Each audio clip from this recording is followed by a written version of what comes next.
inyourheadonline.com. This is the nasty boy, Brian Knob, and if you want to get nasty, you better get on the internet and check it out, Daddy-O. All right, we're back. Welcome to In Your Head Wrestling Radio. I am the internet icon, handsome Jackie Jones, along with my right-hand man. 1-inch biceps. The all-knowing 1-inch biceps.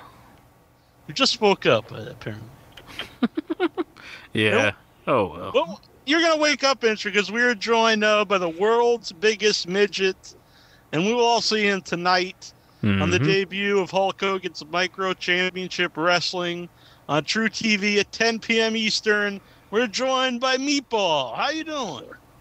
What's going on, guys? What's happening? Well, not too much. We're talking to the Meatball. If you guys want to call in, it's 508-644-8503. And first of all, I want to know, because you hear different things, are you okay with the term midget? If I look at it this way, if I'm the one using the term midget, why should anyone else be offended by it? Right. I like the saying, so I go with it. Mm-hmm. You're not gonna call me the world's biggest little person. That just sounds like crap. Right. Yeah. No, we were talking off air, and you're actually going to a party right now, and I guess all you guys are doing this in your own home city. Yeah, you want to tell us what's going to be going on tonight? Basically, I just invited everyone that I grew up with in high school and grammar school back to the old neighborhood, and just the guys got like 10 big screens. Gonna throw it on. Kick the volume all the way up to 10, and we're all going to watch the show, have a good time. Cool. Now, when this show started, how did they pitch it to you? I didn't understand what. How did they explain what the show would be about? Well, basically, they said it'd be about you guys, your everyday trials in life. Just because you're shorter than normal people, just the everyday thing in life, on how you go through things and stuff like that. Mm-hmm. No, what was the Hulkster like? Total gentleman, down to earth. It's like, but once you meet him, it seems like you've been best buds for years. Yeah. Is he a big fan of midget wrestling? He by the end of the filming, he was really impressed with all of us. Mm-hmm. I got to say that much. Did he try to take anybody under his wing and make him like the Hulk Hogan of midget wrestling?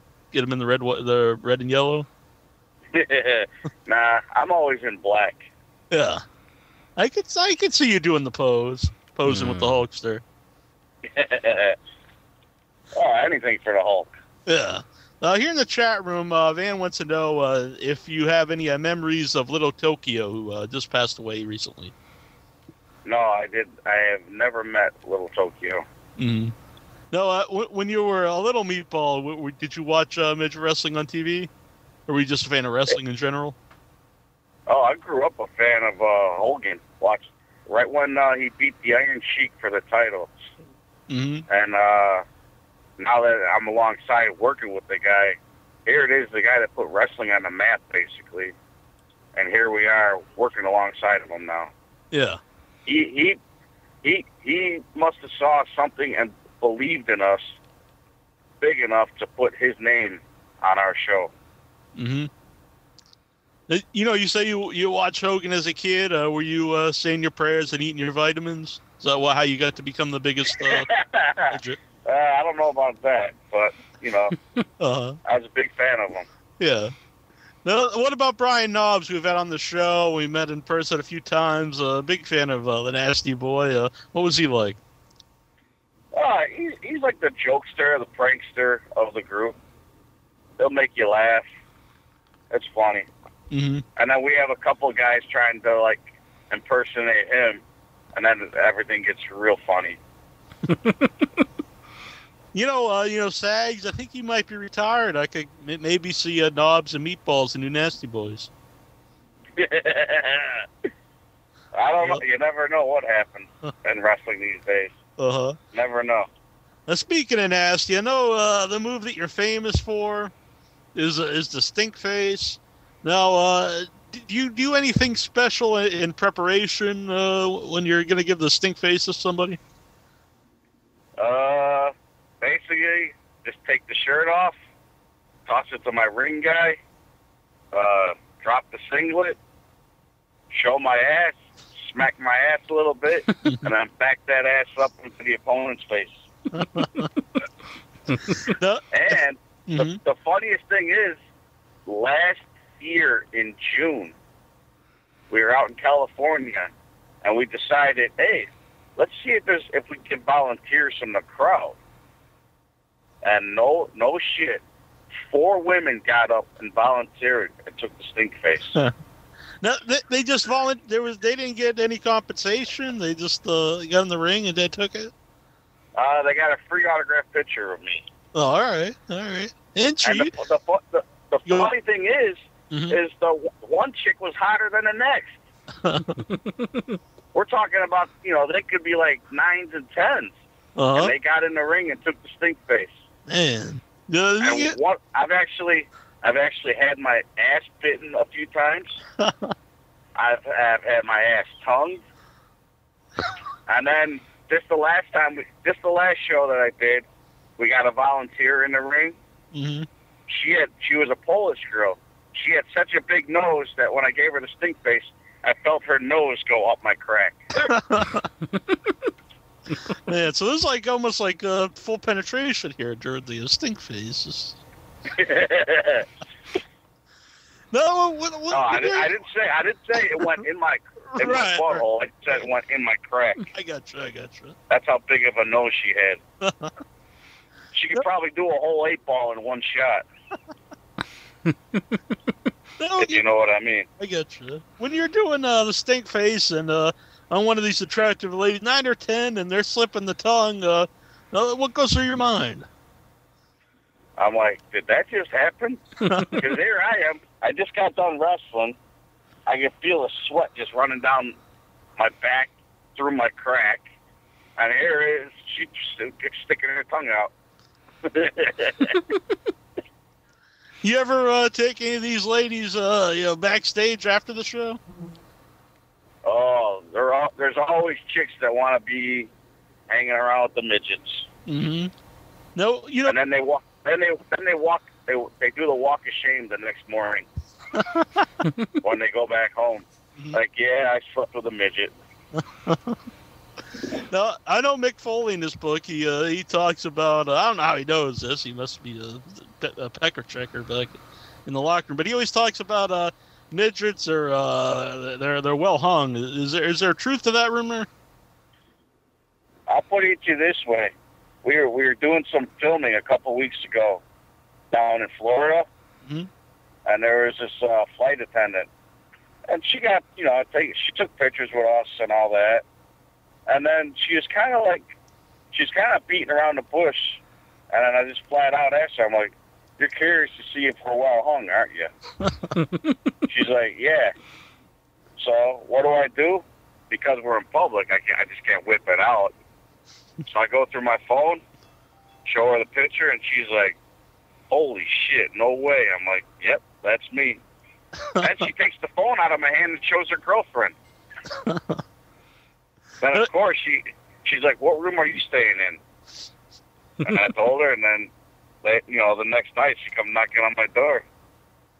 She wanted some meatball.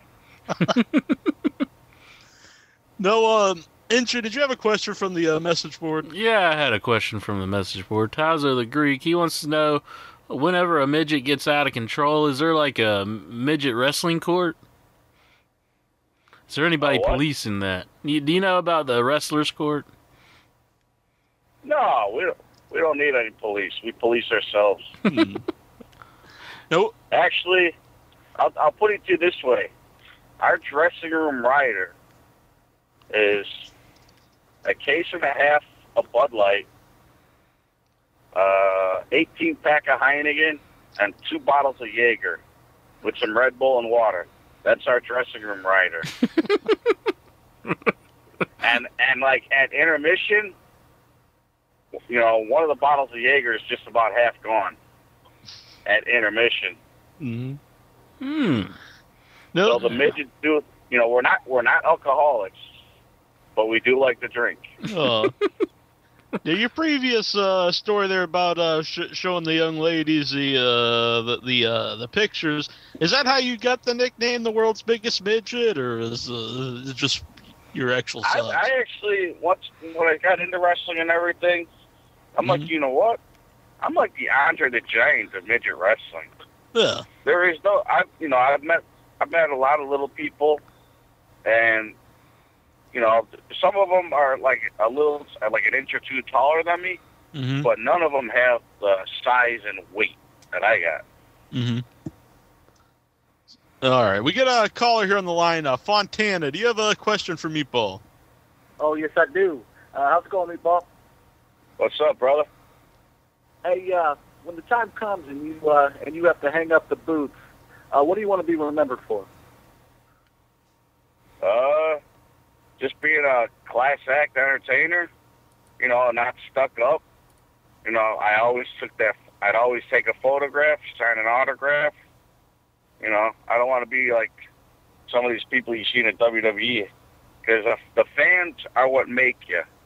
And if you don't have the time or day for them, then basically you shouldn't be in the business. That's awesome. Have you ever been approached by WWE? It doesn't matter if you have to stand out there for 2 hours. You sign it up. Here's a good example. We did a show a couple weeks ago in Colorado, Loveland. It's called Thunder in the Rockies. There's a bike rally. After the show, we took pictures. There's one kid in a wheelchair, and we had a belt with us. We put the belt around the kid, took some pictures. I took the shirt off my back that I had just wrestled in and gave it to that kid. That's awesome. That's awesome. We may be little people, but we have big hearts. Exactly. Can't beat that. Not at all. Have you ever been approached by the WWE to maybe join them? I've actually I've done a stunt with the WWE. I was part of the mini Spirit Squad when DX just got back together. Yeah. And then basically we all lined up, and then we dropped our drawers and it said "suck it" on our ass. If you go back, I'm sure it's on YouTube somewhere. Go back and you look at it. I was it for the "suck it." You could fit 2 letters. Right away, it's funny because right away when they told us what we were doing, it's like, okay, I'll be it, because my ass is that big. And then actually, you want to know a funny story, and you'll probably get mad at me for telling them this, is the guy that had that letter S, because he's Puerto Rican. They told he had a hairy ass, so they told him to go shave it. Well, he shaved the wrong cheek, and they sent him, no, you got to shave the other one. So basically, he's in the mirror trying to shave his whole head. Well, what was DX like during that skit? Oh, I mean, total down to earth. They were like, hey guys, just go out there, have fun with it. Play up to the cameras. Just go have fun with it. Yeah. I know. And that coming from Triple H and Shawn Michaels, it's like, okay, deep breath. Just go out there and have fun with it, like they say. Thanks for calling in, Fontana. Yeah, thanks, guys. Yep. Definitely check out the show tonight. And again, the website too is mcwusa.us,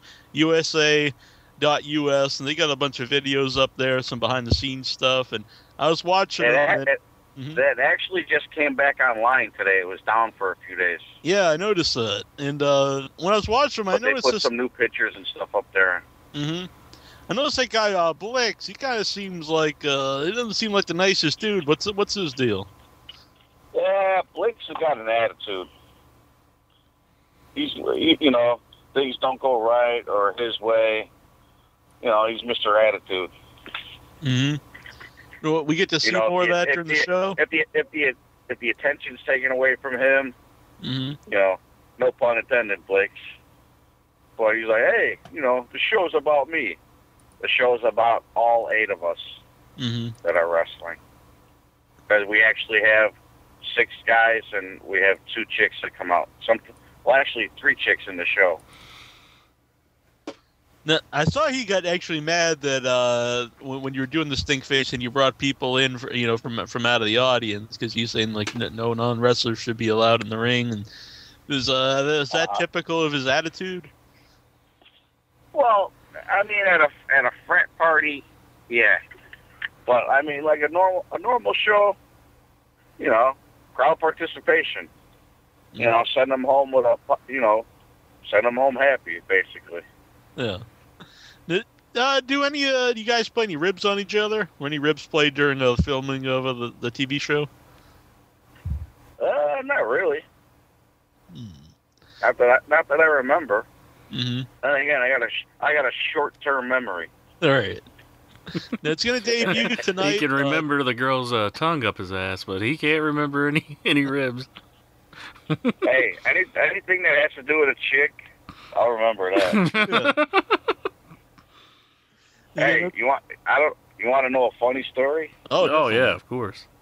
We were up in North Dakota. I don't remember what city it was, but I talked this chick into a blowjob. Mm-hmm. So I drag her backstage. Drop trout. Next thing I know, she's like, "Hold on." She takes out the top and bottom teeth, and I just had to close my eyes and like, please let this be over in a hurry. It wasn't bad though, but it was weird because she actually had a tongue ring as well, a tongue ring and no teeth. Uh-huh. That was bizarre. Gum job. Yeah, basically a gum job. Yeah, with a tongue ring.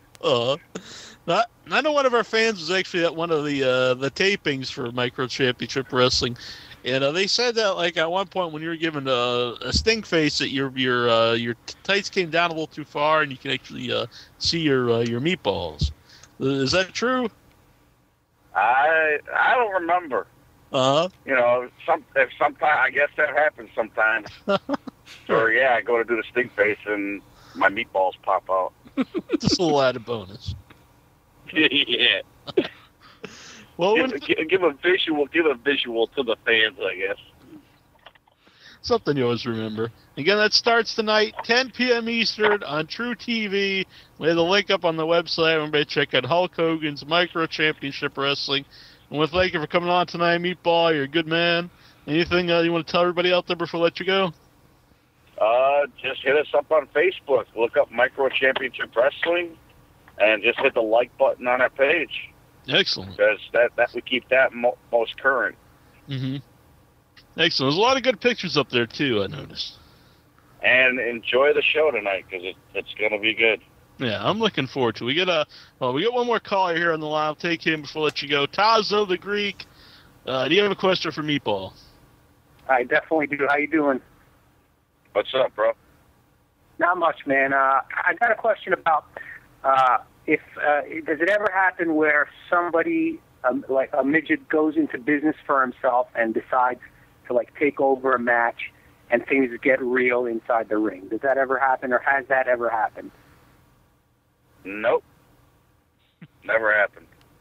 Never in the history of midget wrestling has a midget tried to go into business for himself. Oh, I don't know about that, but as far as our group, that's never really happened. Now, Tazo, somebody did. Tazo, if you're at a taping for MCW, are you going to volunteer to take the stink face? That's what I want to know. I would not volunteer. No, I would not. Oh, yeah. He says that now, but I bet he'd be right up there. He'll do it when he gets there. Yeah, slipping the tongue. Never. It'll never happen. Never in this entire world. All right, Taz, you're a good man. Thank you for calling in. And thank you again, Meatball, for coming on. It's been a lot of fun. All right, Bruce. Yeah, Peace out. Hey, what up? This is Bubba, the Psycho Dwarf from HalfPriceBallers.com. You are on InYourHeadOnline.com. Check it out.